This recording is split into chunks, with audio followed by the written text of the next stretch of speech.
Bismillahirrahmanirrahim. Assalamu alaikum to all my viewers. Today I am going to tell story of Imam Hussain alaihissalam. He was a 7th century revolutionary leader who made the ultimate stand for moral justice. His legacy inspires millions to strive for the just society. Hussain gave everything he had for the dignity of his society in the face of corruption, forever changing the course of history.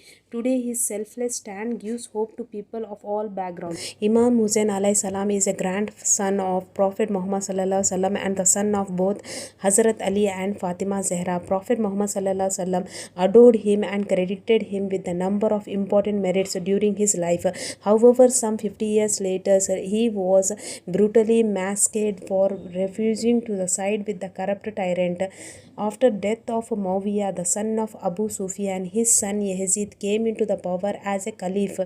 This was in direct contradiction with the condition of truce that Muawiyah has signed with Imam Hussain 2 decades earlier, where the caliphate was meant to return to Imam Hussain. As the Yazid came into the power and the article of truce was broken, he began demanding allegiance from Imam Hussain in order to get support and legitimacy for his rule. Imam Hussain refused to give his allegiance to Yazid. However, the situation in Medina became dangerous for the Imam Hussain and he had no choice but to leave the city along with his family for Makkah. When he arrived in Makkah, the Imam Hussain began to receive numerous letters from the residents of Kufa, many of whom were demanding that the Imam Hussain should come to their city so that they would assist him in overthrowing Yazid. A great deal of deliberation took place between the Imam Hussain and his champions. Although most senior person in Makkah told the Imam Hussain to stop his journey to the Kufa, and the Imam Hussain, with his knowledge and wisdom, he believed it was necessary to head towards the city of the people who had written to him and requested for his presence. Earlier, the Imam Hussain had also sent his ambassador and a cousin, Muslim bin Aqil, to evaluate the situation on the ground in Kufa, and he was reassured that the grounds were ready for his arrival. During the Imam's journey to Kufa, he stopped at the junction called Jabala, where he was informed about the events that were unfolding in the city of Kufa. Yazid has replaced the previous governor with the more notorious person known as Ubaidullah bin Ziyad, who immediately cast terror and fear amongst the local supporters of Imam Hussain. Ubaidullah bin Ziyad arrested Muslim bin Aqil and executed him. Many of the Kufan supporters of Imam Hussain were sent into shock and terror, eventually retracting back on their request to the Imam. Some completely rejected and fraud their previous show of supporters. Those few who refused to back down were arrested by Ubaidullah bin Ziyad. The Imam Hussain nevertheless decided to move towards Kufa, hoping that if he would enter the city, his supporter may be motivated to rejoin him. However, he was blocked in doing so by the battalion sent by bin Ziyad, led by Yazid. Yazid prevented the Imam from entering the city and did not allow him to return back to the Medina either.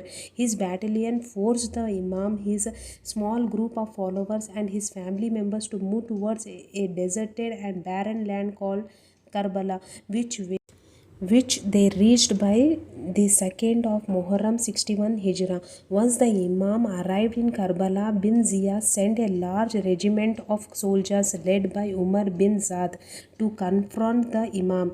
A few days of deliberation and exchange took place until on the 7th Moharram, the army of Umar bin Saad blocked access to the river for drinking water to the Imam Hussain camp. On the 10th of Muharram, the Imam was repeatedly asked to give allegiance and put his hand into the hand of bin Ziyad and ultimately Yazid, the caliph. The Imam Hussain repeatedly refused to accept such an option. He chose death over the humiliation of having to give allegiance to the suppressive tyrant, resulting in the death of Imam Hussain. After his death, Hussain family were taken captive. His sister Zainab took up the role of leadership and gave an inspiring speech in Yazid Palace. Zainab was one of the first to be inspired by Hussein's stand and his principle. Despite the sexism that existed in the society at the time, she refused to be silent and held Yazid and his ministers to account from their role in the moral decay of society. Hussein's example is that one man can stand against an army and in giving his life inspire the people who lived in the 7th century were inspired by Hussein's stand. So the million today who pay homage to the Hussein for his stand and mourn his death, people from all around the world visit the grave of Hussein in Karbala to pay their respects. Thank you for watching. Please do like, share, subscribe. Take care. Allah Hafiz.